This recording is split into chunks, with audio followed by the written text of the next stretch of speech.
The crying pierced through the airplane cabin like a siren, causing heads to turn and passengers to shift uncomfortably in their seats. Rachel Martinez clutched her 6-month-old daughter, Sophia, closer to her chest, whispering desperate apologies to anyone within earshot. The baby's wails seemed to echo louder in the confined space of the economy section, and Rachel could feel the weight of judgmental stares boring into her back. "Please, sweetheart, please," she whispered, bouncing Sophia gently, while tears of exhaustion threatened to spill from her own eyes. The young mother had been awake for nearly 36 hours straight, having worked a double shift at the diner before catching this red-eye flight from Los Angeles to Chicago. The ticket had cost her every penny of her savings. But she had no choice. Her sister Carmen was getting married in 2 days, and despite their strained relationship, Rachel couldn't miss it. At 23, Rachel looked older than her years. Dark circles shadowed her brown eyes, and her once vibrant smile had been worn thin by months of struggling to make ends meet as a single mother. Her ex-boyfriend had disappeared the moment she told him about the pregnancy, leaving her to navigate parenthood alone in a studio apartment that barely qualified as livable. Every day was a battle between paying for diapers or groceries, between keeping the lights on or buying Sophia's formula. The flight attendant, a stern-looking woman in her 50s, approached with barely concealed irritation. "Mom, you need to keep your baby quiet. Other passengers are trying to rest." "I'm trying," Rachel whispered, her voice cracking. She's usually such a good baby, but she hasn't slept properly in days. The change in routine, the noise. She trailed off, knowing her explanations sounded like excuses. Sophia's cries intensified, and Rachel noticed several passengers pulling out their phones, likely to record her embarrassment. Her face burned with shame as she realized she was becoming one of those stories people would share online. The inconsiderate mother who ruined everyone's flight. "Maybe you should have thought about that before booking a flight," muttered an elderly man across the aisle, loud enough for her to hear. Rachel's eyes filled with tears. She had considered driving, but her old Honda had broken down 3 weeks ago, and she couldn't afford the repairs. This flight was her only option, booked with money she should have used for next month's rent.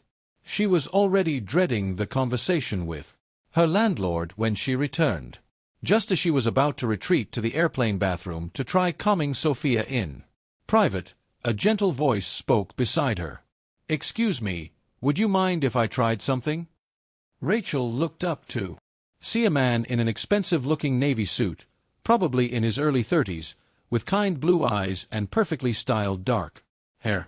Everything about him screamed wealth and success, from his Italian leather shoes to the platinum watch on his wrist.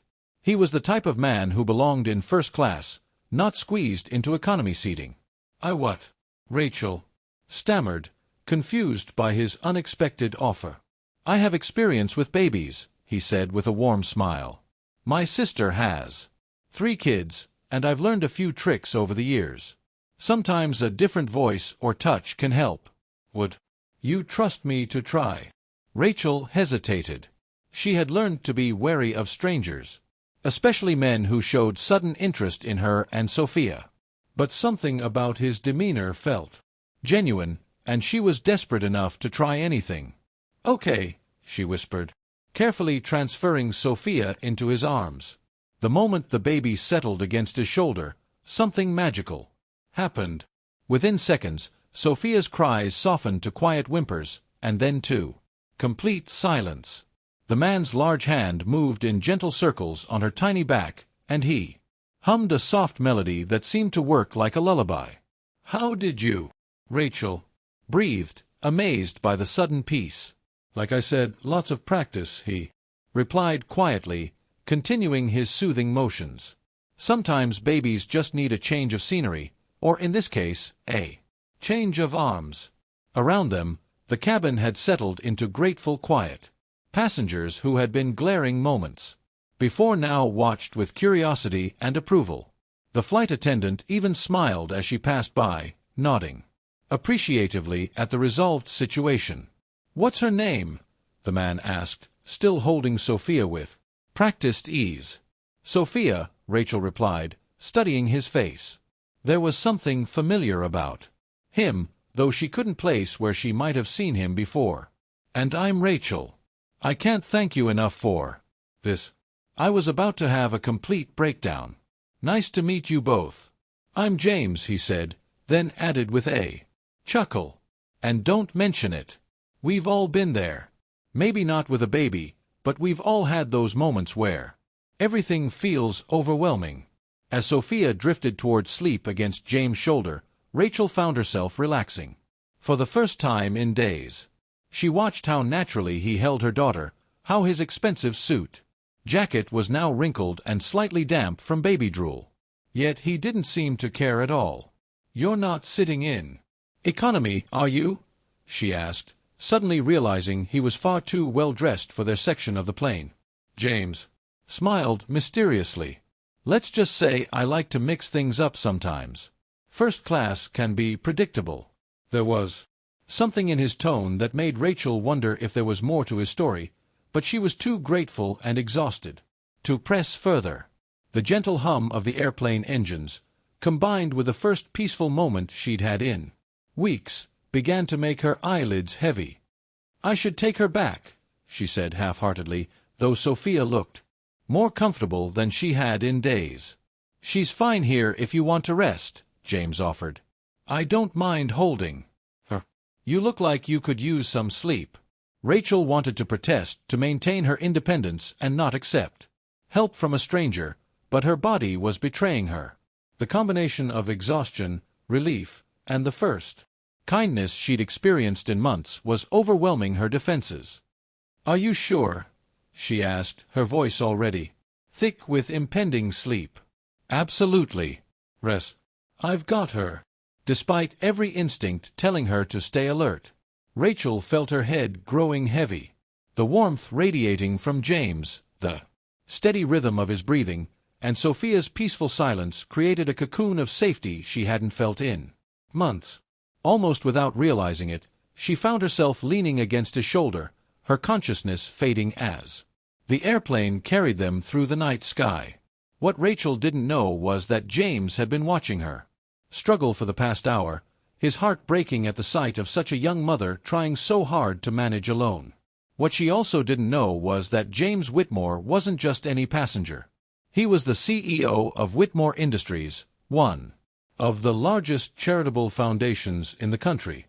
And this chance encounter was about to change both their lives in ways neither could imagine. Rachel stirred awake to the gentle announcement that they would be landing in Chicago in 30 minutes. For a moment, she was disoriented, wondering why she felt so warm and comfortable. Then the reality of her situation crashed back. She was still leaning against James's shoulder, and Sophia was sleeping peacefully in his arms, completely content. "Oh my God, I'm so sorry," she whispered urgently, sitting up quickly and immediately missing the warmth. "I can't believe I fell asleep on you. You must think I'm completely inappropriate." James smiled, seemingly unfazed by her embarrassment. "You were exhausted. Both of you needed the rest. Sophia only woke up once, and I managed to keep her calm."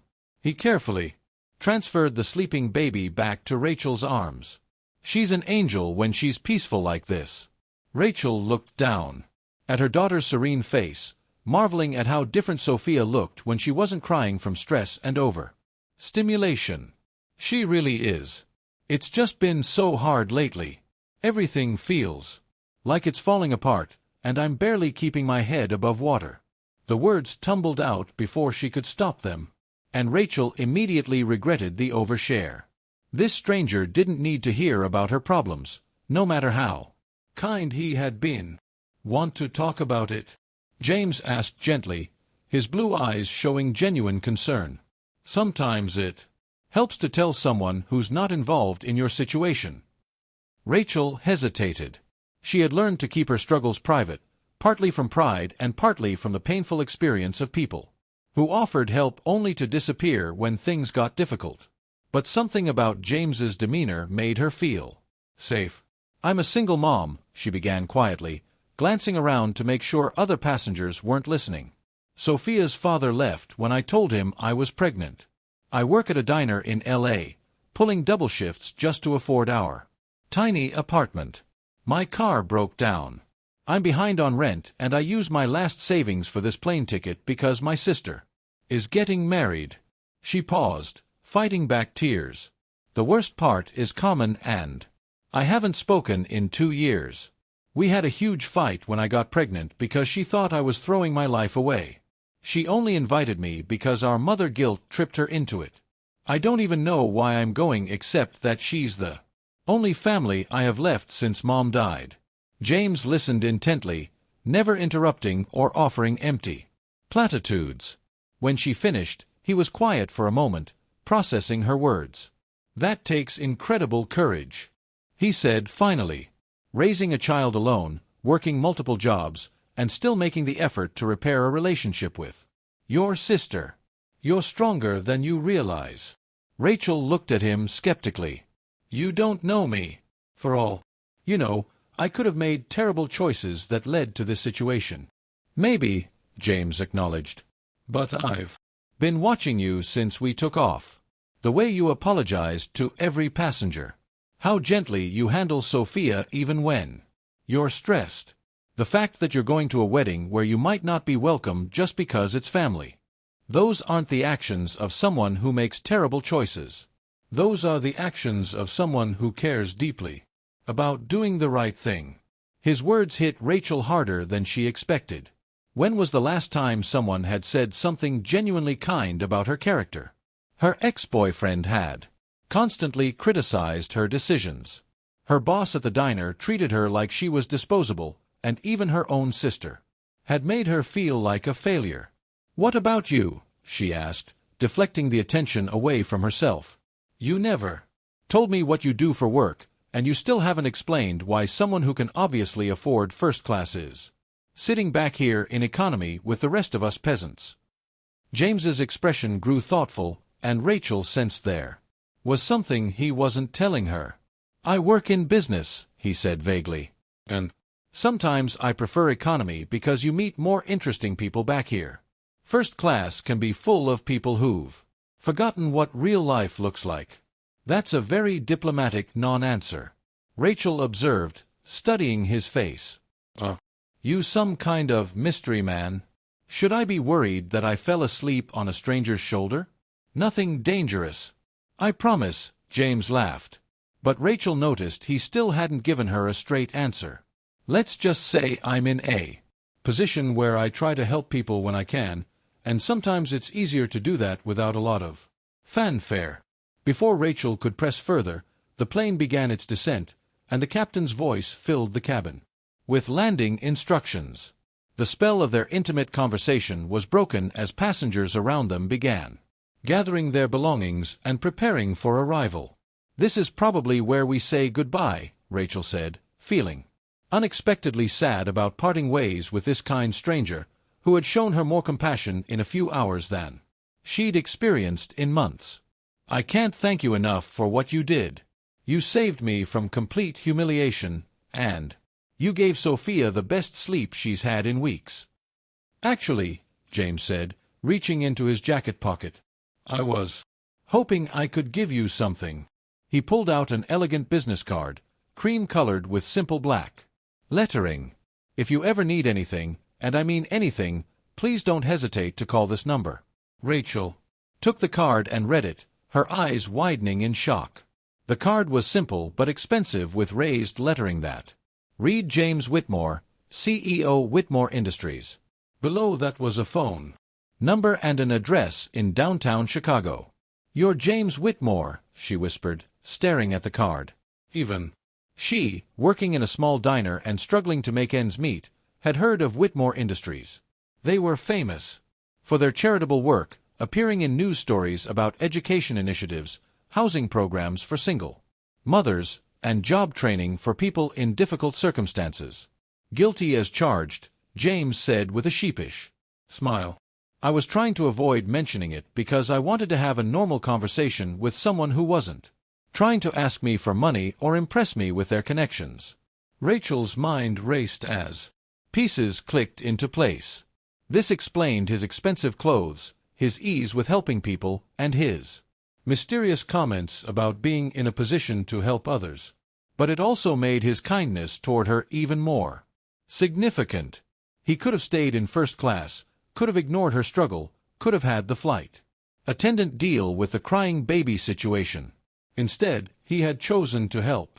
"Why didn't you tell me?" she asked, still processing the revelation. "Because you needed help from James the person, not James the CEO," he replied.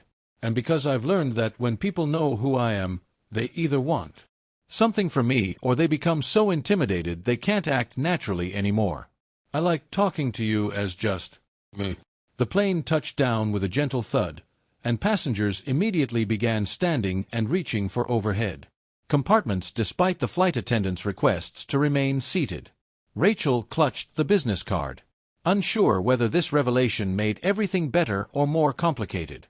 "The card isn't charity," James said as if reading her thoughts. "It's an opportunity if you want it." As they taxied toward the gate, Rachel stared at the card in her hands, wondering if this chance encounter was about to change her life forever, or if she was about to wake up from an impossible dream. The Chicago airport buzzed with typical morning chaos as Rachel gathered her meager belongings from the overhead compartment. Her single-in duffel bag containing everything she owned for the weekend felt pathetically small compared to the sleek luggage other passengers were retrieving. James waited patiently beside her, holding Sophia while Rachel struggled with the bag's broken zipper. "Let me help you with that," he offered. But Rachel shook her head firmly. "I've got it," she insisted, finally wrestling the bag free. The gesture was automatic. She had learned to be fiercely independent out of necessity. Accepting help meant owing people, and owing people meant disappointment when they inevitably let you down. As they walked through the jet bridge together, Rachel felt increasingly aware of the contrast between them. James moved with the confidence of someone accustomed to being important, while she clutched Sophia tightly, already dreading the upcoming confrontation with her sister, Carmen. "Where are you staying for the wedding?" James asked as they entered the terminal. "A motel near the venue," Rachel replied, not mentioning that she had chosen the cheapest option she could find online with reviews that mentioned stained carpets and questionable cleanliness. "Kit's not fancy, but Sophia and I don't need much." James frowned slightly. Chicago can be unpredictable in October. Some of those budget places don't have proper heating. "Have you considered I can't afford anything better?" Rachel cut him off, her cheeks burning with embarrassment. "Look, I appreciate everything you've done, but I don't need you to solve all my problems. I've been managing on my own just fine." The words came out harsher than she intended, born from years of struggling to maintain dignity while barely surviving. James raised his hands in a peaceful gesture, clearly recognizing he had overstepped. "You're absolutely right. I'm sorry. Have a tendency to try to fix things, especially when I care about the outcome." They reached the baggage claim area, and James's phone began buzzing insistently. He glanced at it with obvious reluctance. "I need to take this," he apologized. "Work emergency that apparently can't wait," he answered with a crisp "Whitmore here," and Rachel watched his entire demeanor shift into professional mode. While James handled his call, Rachel found herself studying him with new eyes. She had spent the flight talking to James, the kind stranger, but now she was seeing James, the CEO. The way he commanded attention, even while speaking quietly, how other business travelers in the terminal seemed to recognize him and whisper among themselves. "I understand. The timeline is critical," James was saying into his phone, "but we cannot compromise on the vetting process for the housing program. These are single mothers we're talking about, not statistics on a spreadsheet." Rachel's breath caught. Housing program for single mothers. She strained to hear more of the conversation without appearing to eavesdrop. "No, I want to personally review every application that gets rejected," James continued firmly. "If someone is genuinely in need and we turn them away because of bureaucratic red tape, then we're failing at our mission."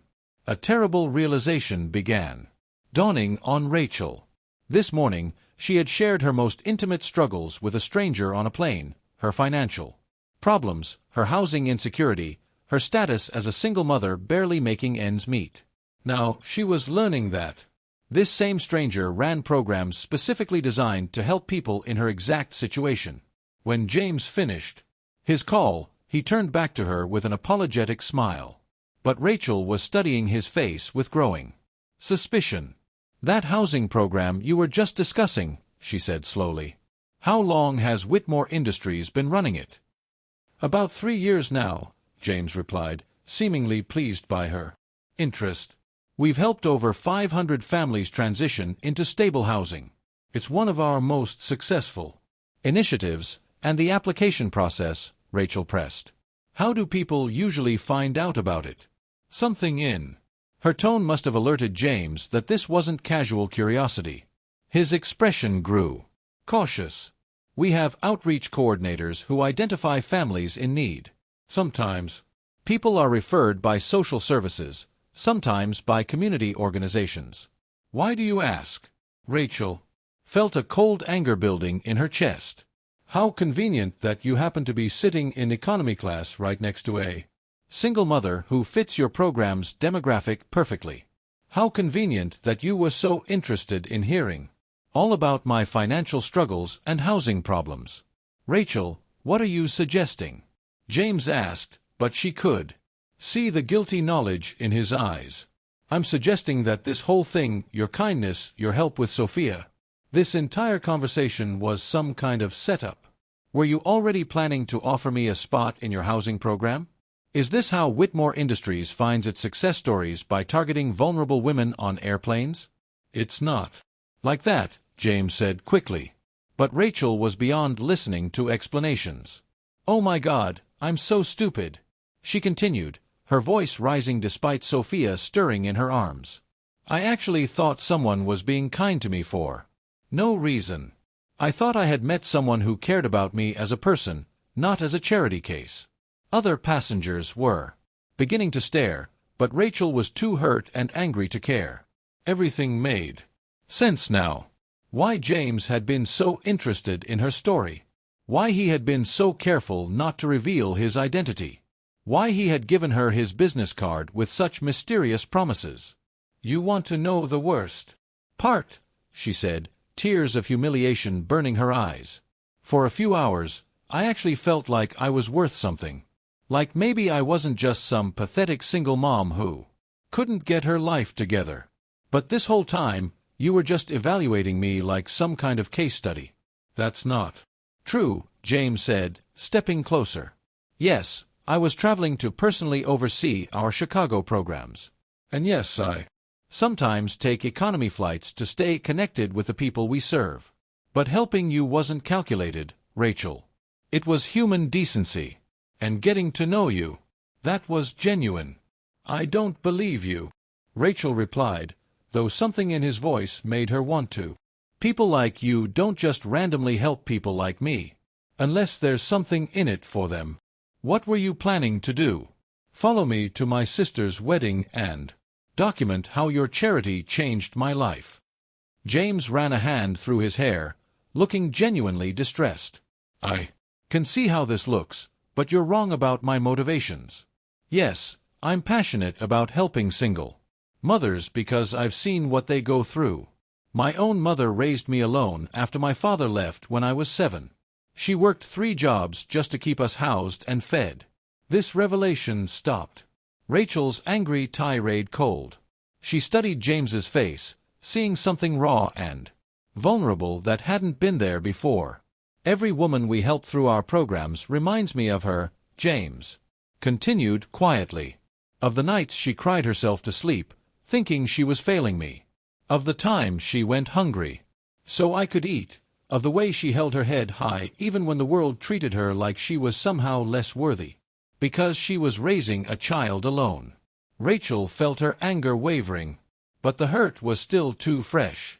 "Even if that's true, it doesn't change the fact that you weren't honest with me. You let me pour my heart out to you while knowing you could fix all my problems with a phone call. And if I had told you who I was from the beginning, James challenged, would you have talked to me the same way? Would you have let me hold Sophia, or would you have assumed I had ulterior motives?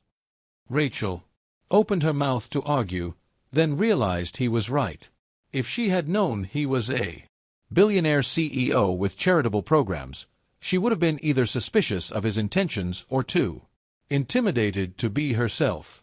But before she could respond, Sophia began crying again. The stress and raised voices disturbing her peaceful sleep. The sound cut through Rachel's emotional turmoil, reminding her that she had more immediate concerns than sorting out her complicated feelings about James Whitmore. I have to go, she said, adjusting Sophia in her arms. My sister is expecting me, and I've already made enough of a scene in public for one day. Rachel, please, James called as she started walking away. Let me explain everything properly. Let me, but Rachel kept walking, her heart breaking. With every step, wondering if she had just walked away from the answer to all her prayers, or if she had narrowly escaped, becoming someone's charity project. The motel room was every bit as depressing as Rachel had expected. The carpet bore mysterious stains. The heater rattled ominously, and the thin walls meant she could hear every conversation in adjacent rooms.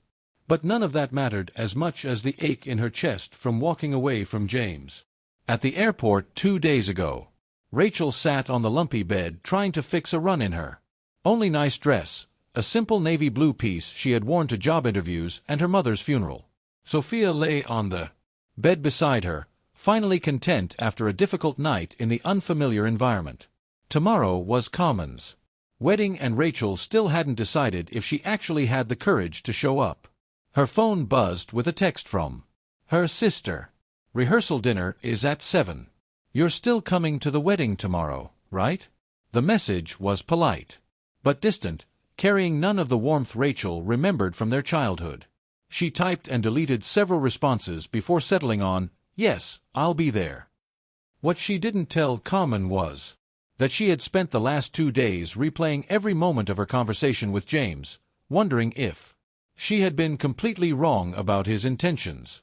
The hurt was still there, but so was a growing regret that she might have thrown away something genuine because of her own defensive walls.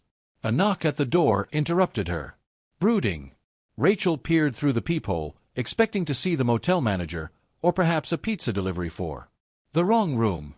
Instead, she saw Carmen standing in the hallway looking elegant in a cream-colored coat that probably cost more than Rachel's monthly rent. Carmen. Rachel opened the door, shocked. What are you doing here? Her sister stepped inside, surveying the shabby room with barely concealed dismay. I came to talk to you before tomorrow. We need to clear the air. Rachel bristled automatically. If you're here to tell me I don't belong at your wedding, just save us both the time. Actually, Carmen said, sitting carefully on the room's single chair, I'm here to apologize and to tell you something that might change how you feel about a lot of things. This wasn't the conversation Rachel had been expecting. Carmen had always been the successful sister, the one who went to college, got the good job, married the right man. She had never apologized for anything, especially not to Rachel. 2 years ago, when we had that fight about your pregnancy, Carmen began, I said terrible things. I called you irresponsible, said you were throwing your life away, accused you of being selfish for having a baby you couldn't afford. I remember, Rachel said quietly, the old wounds still tender. What you don't know is that I was pregnant too, Carmen continued, her voice barely above a whisper. Michael and I had been trying for months. When I found out you were having Sophia, I was so angry because it felt like you got something I wanted so desperately and you didn't even plan for. Rachel stared at her sister, processing this revelation. Carmen, I had no idea I lost the baby 2 weeks after our fight. Carmen interrupted, tears flowing freely now. And instead of calling you, instead of apologizing and asking for support, I buried myself in work and wedding planning and pretended everything was fine. I've spent 2 years being angry at you for having what I couldn't keep. The sisters sat in Silence for a moment, both crying for different reasons. Rachel reached for Carmen's hand, and for the first time in years, her sister didn't pull away. "I'm so sorry," Rachel whispered. "I wish I had known. I wish I could have been there for you." "That's not even the most important thing I came to tell you," Carmen said, wiping her eyes. "Yesterday, a man called my office. He said he was trying to reach you about something urgent, but you weren't answering your phone." Rachel's heart stopped. James Whitmore." "Yes." "He explained that you two had met on a flight and that there had been some kind of misunderstanding. He asked if I knew how to reach you. And when I told him I was your sister, he asked if we could meet." "You met with him?" Rachel asked, alarmed. "I did. And Rachel, you need to know what he told me." Carmen leaned forward earnestly. "He said he's been looking for you for 2 days, not because of any housing program or charity initiative, but because he's in love with you." The words hit Rachel like a physical blow. "That's impossible. We knew each other for a few hours." "That's what I told him," Carmen replied. "But then he spent 20 minutes telling me about every detail of your conversation, about how Sophia fell asleep in his arms, about how brave and strong you are, about how you made him remember why he started his charitable work in the first place. He wasn't talking like a CEO discussing a program participant. He was talking like a man who had found something precious and lost it." Rachel's mind raced. "But the housing program, he explained that, too. He was traveling to Chicago for business, yes, and he does sometimes fly economy to stay connected with the people his programs serve. But helping you wasn't part of some elaborate recruitment scheme. He said he gave you his card because he wanted to see you again, not because he wanted to evaluate you for charity." "Then why didn't he just tell me that?" Carmen smiled sadly. "Because he was afraid you'd think he was trying to buy your affection with money and programs. He said he's dealt with too many people who only saw him as a wallet, and he wanted you to know him as just James first." Rachel felt her carefully constructed anger crumbling. "Even if that's all true, we come from completely different worlds. He's a billionaire CEO and I'm a single mom who can barely afford this horrible motel room." "That's the other thing," Carmen said, pulling out her phone. "He asked me to show you this." She opened a news article from 3 years ago with the headline, "Whitor CEO establishes single mother housing initiative in memory of late mother." Below was a photo of James at a ribbon-cutting ceremony standing next to a modest apartment building. "Read the quote," Carmen instructed. Rachel read aloud, "My mother, Maria Santos Whitmore, raised me alone after my father abandoned us when I was 7. She worked 3 jobs to keep us housed and fed, often going hungry herself so I could eat. This program exists because no child should wonder if they'll have a home tomorrow, and no mother should have to choose between feeding her child and paying rent." Santos was his mother's maiden name, Carmen explained. She was a single mother from East LA who cleaned offices at night and worked in a factory during the day. "James grew up in poverty, Rachel. He understands your world because he lived it." Rachel sank onto the bed, overwhelmed by this new information. Everything she thought she knew about James was shifting, revealing a picture of someone who truly understood struggle and chose to help others because of it, not despite it. "There's more," Carmen said gently. "He's here in Chicago. He's been staying at the hotel where my reception is tomorrow night, not because he's trying to intrude, but because he's hoping you'll give him a chance to explain everything properly. He's at your wedding venue. I invited him," Carmen admitted, after hearing his story. "After seeing how desperate he was to find you and make things right, I thought maybe this was fate. Maybe you two were supposed to meet, and maybe I was supposed to help fix what got broken." Rachel looked down at Sophia, who was watching her with bright, curious eyes. Her daughter deserved a father figure who would love and protect her, and Rachel deserved someone who saw her as more than just a struggling single mother. "What if I'm not brave enough?" Rachel whispered. "What if I'm too scared of getting hurt?" Then you'll spend the rest of your life wondering, what if? Carmen replied.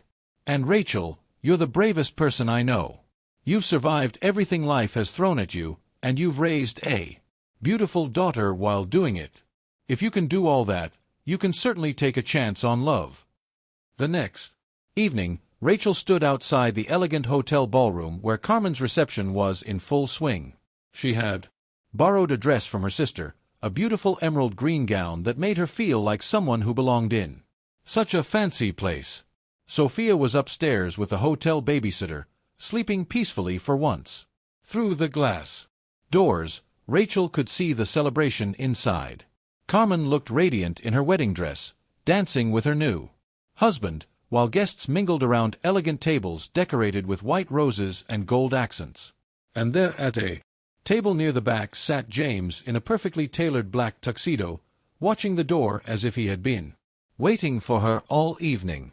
Their eyes met through the glass, and Rachel saw something in his expression that took her breath away. It wasn't pity or charity or even simple attraction. It was love, real, honest, overwhelming. Love that made her feel seen and valued for exactly who she was. James rose from his chair and walked toward the door, never breaking eye contact. When he reached her, he stopped just close enough that she could see the hope and fear wearing in his blue eyes. "I was afraid you wouldn't come," he said softly. "I was afraid too," Rachel admitted. "But someone recently told me that being brave doesn't mean not being scared. It means doing the right thing, even when you're terrified." "I should have been honest with you from the beginning," James said. "Not about who I am professionally, but about how I felt. The moment Sophia fell asleep in my arms, and you trusted me enough to rest your head on my shoulder, I knew my life had changed forever." "James," Rachel began. But he held up a gentle hand. "Let me finish, please. I don't want to help you because you're a charity case. I want to build a life with you because you're the strongest, most genuine person I've ever met. I want to be Sophia's father, not because she needs one, but because I already love her as if she were my own.